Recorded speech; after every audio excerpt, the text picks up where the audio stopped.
بسم الله الرحمن الرحيم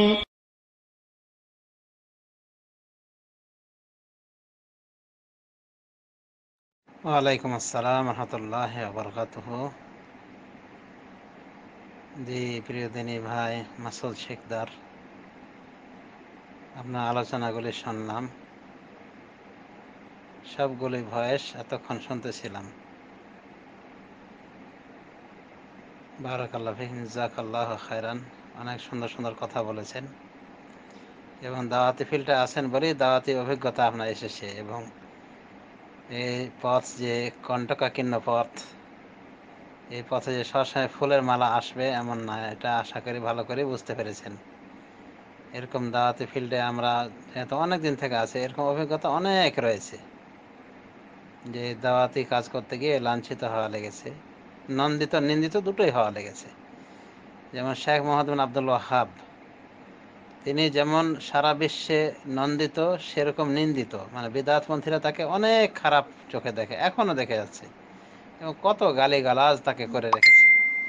পক্ষান্তরে যারা তাকে ভালোবাসে, যারা তার দাওয়াতের সাথে একাত্মতা ঘোষণা করেছে, এক কথায় যারা সহি আকীদা আমলপন্থী, তারা তাকে অনেক শ্রদ্ধা করে। তো এইভাবেই যারাই মানে সহি দাওয়াতের ফিল্ডে থাকে তাদেরকে কিছু না কিছু শোনা লাগবে। নবী রাসূলদের যেহেতু কাজ, নবী রাসূলরা যেহেতু অপমানিত হয়েছেন, লাঞ্ছিত হয়েছেন, এমনকি নিহত হয়েছেন, হত্যাও করা হয়েছে তাদেরকে, এই জনগণের তাদের দাওয়াত মনোভূত হয়নি, এই জন্য হত্যা করে ফেলেছে। যেমন বনী ইসরাঈলরা হাজার হাজার নবীকে হত্যা করেছে। তো এগুলি দাওয়াতি পথে থাকলে খুব স্বাভাবিক। তো এই জন্যই ধৈর্য সহ্যের সাথে কাজ করতে হবে, এটা আপনি বুঝতে পেরেছেন। এবং অ্যাডমিনদের সম্পর্কে যে কিছু আপনি বলেছেন, আমিও বলেছি যে অনেকেরই ধৈর্যের অভাব এবং দায়ী আল্লাহর গুণ থেকে শূন্য। মানে দাওয়াত দিতে গেলে যে নরমতা অবলম্বন করতে হবে, কারণ যাকে দাওয়াত দিছে সে তো আর ফেরাউন না, আর সেও যে দাওয়াত দিতে গিয়ে সে মুসা হয়নি। অথচ ফেরাউনের নিকটে মুসা আলাইসাল্লাম এবং হারুন আলাইসাল্লামকে পাঠিয়ে আল্লাহ নরম ভাষায় কথা বলতে বলেছেন। তাহলে ফেরাউনের থেকে কি সব নিকৃষ্ট যাদেরকে দাওয়াত দেওয়া হবে বা যাদের সাথে তর্কদ্বন্দ্ব দেখা দিবে? এগুলো খেয়াল করা উচিত। এক কথায় নরমতার ভিতরে অনেক সুফল পাওয়া যায়, কোমলতার ভিতরে, আর কর্কশতার ভিতরে যত কুফল রয়েছে। তো যা হোক, আপনার ভেতরে নরমতা কোমলতা আছে বলে মানুষ আপনার ধারে কাছে অনেক আসছে। এরপরও কিছু নিন্দুকের নিন্দা সহ্য করা লাগবে, স্বাভাবিক। আমি সৌদি আরবে থাকাকালীন ধর্মীয় বই দিতে গেলাম একটা ছেলেকে, তো আমি দিতেছি আর ও নেবে না। আমি দেওয়ার চেষ্টা করলাম, বোঝার চেষ্টা করলাম যে বইটা ভালো, শেষে বললো ডোন্ট ডিস্টার্ব, ডোন্ট ডিস্টার্ব বললো। তো আমি আর কিছুই বললাম না, তাকে রাগ করে কিছু বললাম না, বা বললাম যে তুমি ইংরেজি জানা আমি জানি না, তোমার মতো আমিও টুটাফাটা ইংরেজি জানি। তো যাই হোক, কিছুই বললাম না। ভাবলাম যে নবী রাসূলদের দাওয়াতের সাথে কিছুটা মিলেছে, তো এই জন্য নিজেকে একদিক দিয়ে গর্ববোধ করলাম যে কিছুটা মিলেছে। তো এভাবে দেখা যায় কর্কশ ভাষায় কথা বলে। যেমন আল্লাহ নিরাকার না আকার, এই বিষয়ে যে একটা লিফলেট রয়েছে, ও লিফলেটটা লেখার কারণে যিনি মাসিক মদিনার সম্পাদক সাহেবের ভক্ত মহিউদ্দিন খান আল্লাহ রাহমাহু ওয়া ফিহি ওয়া ইয়াগফির লাহু যাল্লাতিহি, তো ওনার এক চরম ভক্ত আমার কাছে কর্কশ ভাষা চিঠি লিখেছে, বলেছে যে মহিউদ্দিন সাহেবকে তুই চিনিস, তুই তার সাথে বেয়াদবিমূলক কথা লিখেছিস, তুই তার মানহানি করেছিস, তোর তওবা করা উচিত, তার কাছে ক্ষমা চাওয়া উচিত। এভাবে কর্কশ ভাষায় অনেক কিছু বলেছে। এটা গেল সৌদি আরবে। সেম একই লাহাজায় একই ভাষায় কুয়েতে আমি দেখলাম একটা চিঠি আসলো, যে এই ব্যাপার, তুই এইসব করে বেড়াচ্ছিস, তুই বড় বড় আলেমদের বিরুদ্ধে কথা বলেছিস।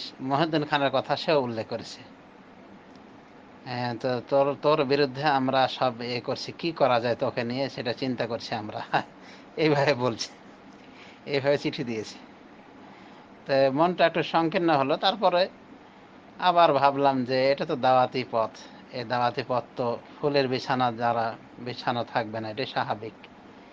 বরং এই পথে যারাই হেঁটেছে তাদেরই বিভিন্ন বাধা প্রতিরোধের শিকার হওয়া লেগেছে।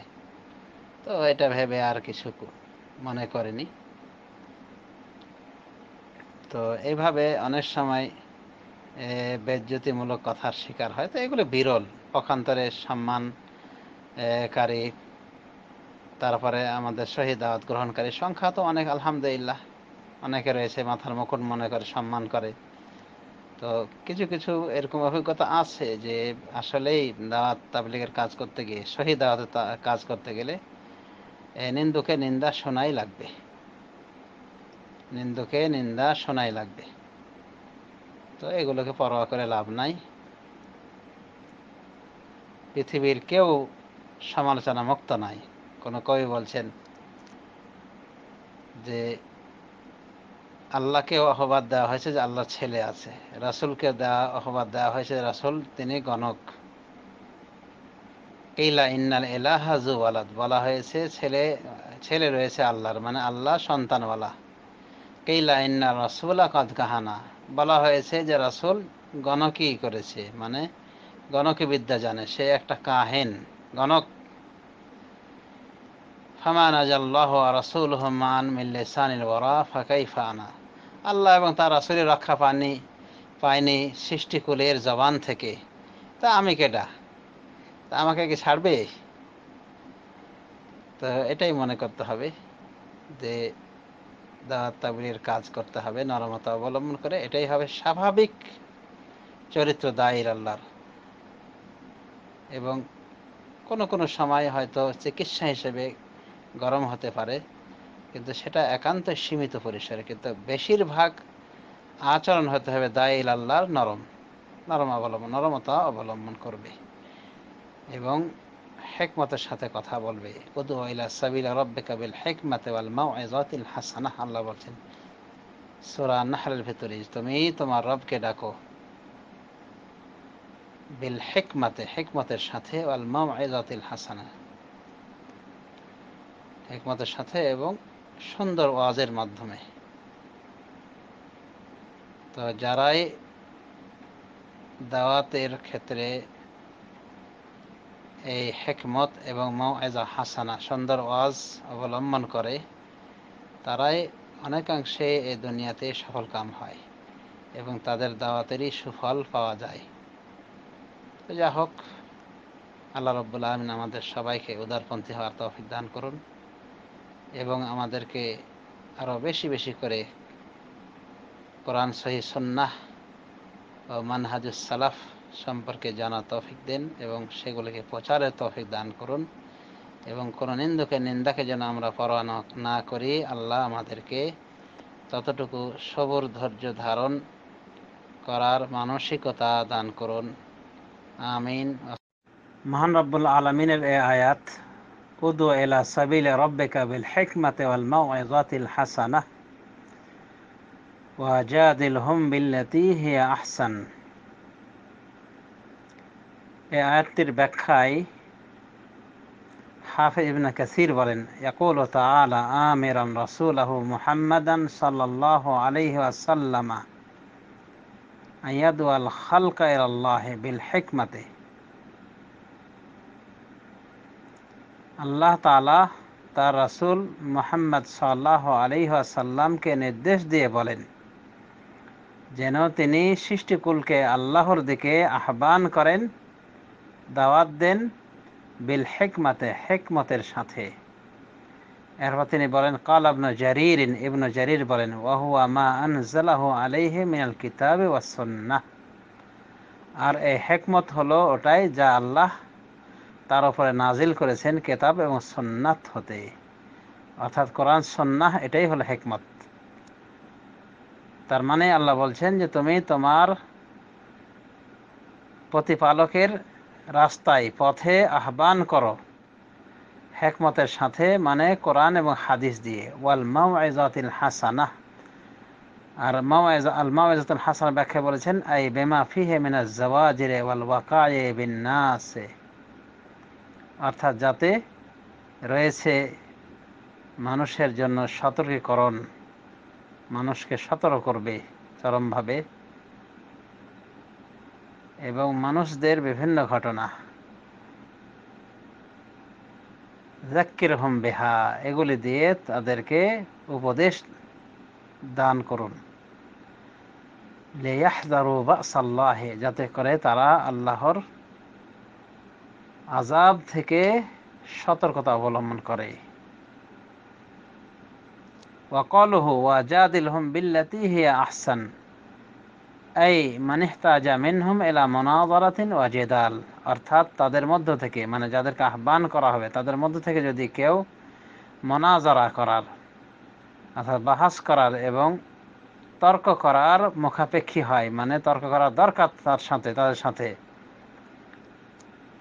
ফালিয়াকুন বিল ওয়াজহিল হাসানে বিরিফকিন ওয়া লিনিন ওয়া হুসনি খিতাবিন, তাহলে সেটা যেন হয় উত্তম তরিকায়, নরমভাবে, কমলতার সাথে এবং উত্তমভাবে, সুন্দরভাবে খেতাব করার মাধ্যমে, সুন্দরভাবে আলোচনা সম্বোধন করার মাধ্যমে। কামা কাল, যেমন আল্লাহ বলেছেন, ওয়ালা তুজাদিলু আহলাল কিতাবে ইল্লা বিল্লাতি হিয়া আহসান, আর তোমরা আহলে কিতাব তথা ইহুদ এবং নাসারাদের সাথে তর্ক করো না, বরং তর্ক করো ওই আচরণের সাথে, ওই তরিকার সাথে যেটা সব থেকে উত্তম, অর্থাৎ তোমরা আহলে কিতাবের সাথে সর্বাধিক উত্তম পন্থায় তর্ক করো। ইল্লাল্লাযিনা যালামু মিনহুম, তবে একমাত্র যারা তাদের মধ্য থেকে জুলুম করেছে, তাদের কথাটা ভিন্ন।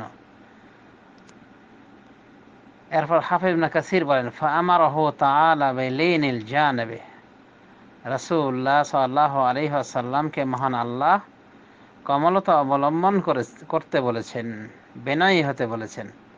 কামা আমারা মূসা ওয়া হারুন আলাইহিমাস সালাম, যেমনটি তিনি মূসা এবং হারুন আলাইহিমাস সালামকে নির্দেশ করেছিলেন, হিনা বাআসাহুমা ইলা ফিরআউন, যখন তিনি তাদেরকে প্রেরণ করেছিলেন ফেরাউনের নিকটে। কি বলেছিলেন?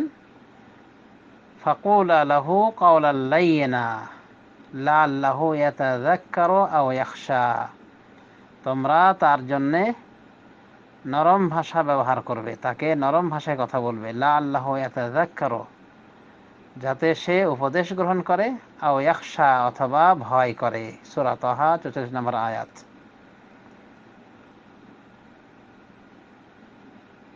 তাহলে আমরা বুঝতে পারলাম দাওয়াতি প্রসেস, যে দাওয়াত দিতে হবে হিকমতের সাথে, মাউইজার সাথে, উত্তম ওয়াজের মাধ্যমে, এবং হিকমত দ্বারা কোরআন সুন্নাহ যে উদ্দেশ্য সেটাও আমরা বুঝতে পারলাম। তো সূরা আন-নাহলের 125 নম্বর আয়াতে আল্লাহ রাব্বুল আলামিন দাঈ ইলাল্লাহদের চরিত্র তুলে ধরেছেন। অনুরূপভাবে সূরা ইউসুফের ভিতরেও দাঈ ইলাল্লাহদের চরিত্র তুলে ধরেছেন, সেখানেও কিছু বৈশিষ্ট্য উল্লেখ হয়েছে।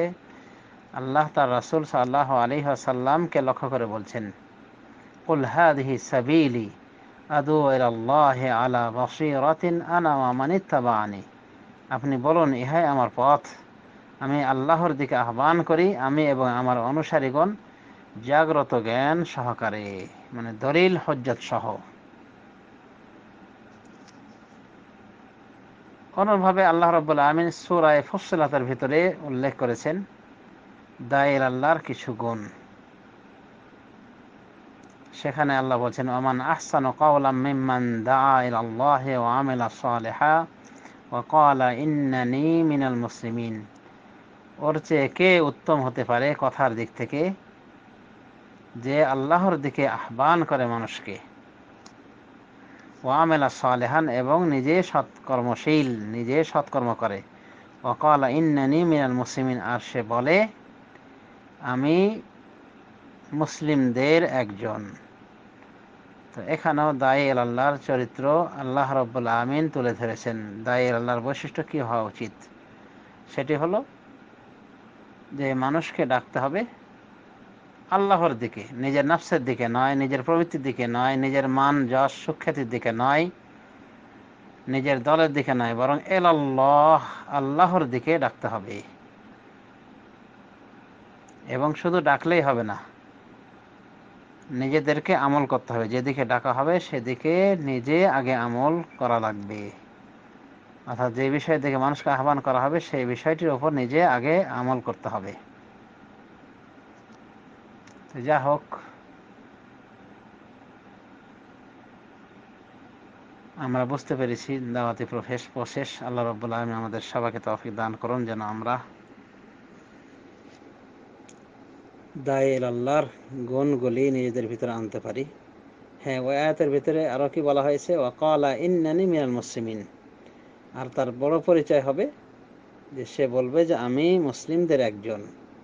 সে কি বলবে যে আমি মুসলিমদের একজন, মানে সে নিজের দলের নাম বলবে না, বলবে না যে আমি অমুক দল করি, আমি দেবন্দি, আমি বেরলভি, আমি হানাফি, আমি শাফি, আমি মালিকি, আমি হাম্বলি। এভাবে আত্মপরিচয় দিতে গিয়ে এভাবে দলীয় কোনো গোষ্ঠীর কথা উল্লেখ করবে না, বরং পরিচয় হিসেবে বলবে আমি একজন মুসলিম। তার মানে দাওয়াত হবে আল্লাহ, আর পরিচয় হবে নিজের মুসলিম, কোনো দলীয় পরিচয় থাকবে না। তো সাধারণত এই কাজটি যারা করে থাকেন তারা সালাফি মতাদর্শে বিশ্বাসী বলেই তাদের এই আচরণগুলি হয়ে থাকে, যে তারা আল্লাহর পথে আহ্বান করে থাকে এবং তাদের নেসবাত কোনো ব্যক্তি কোনো গোষ্ঠীর দিকে নয়, কোনো বেদাতি গোষ্ঠীর দিকে নয়, বরং তাদের পরিচয় হলো যে তারা খাঁটি মুসলিম, কোরআন এবং সহিহ সুন্নাহর অনুসারী, যার অপর নাম হলো আহলুল হাদিস বা আসহাবুল হাদিস বা আনসারুস সুন্নাহ আল মুহাম্মাদিয়াহ, যে নামে ডাকা হোক না কেন। এক কথায় মুসলিম হলো তাদের মূল পরিচয়। আল্লাহ রাব্বুল আলামিন আমাদের সবাইকে দাওয়াতি বিষয়ে, দাওয়াতি মর্মের এই আয়াতগুলির উপর আমল করা তৌফিক দান করুন। আমিন। ওয়া সাল্লাল্লাহু আলা নবিয়িনা মুহাম্মদ ওয়া আলা আলিহি ওয়া সাহবিহি।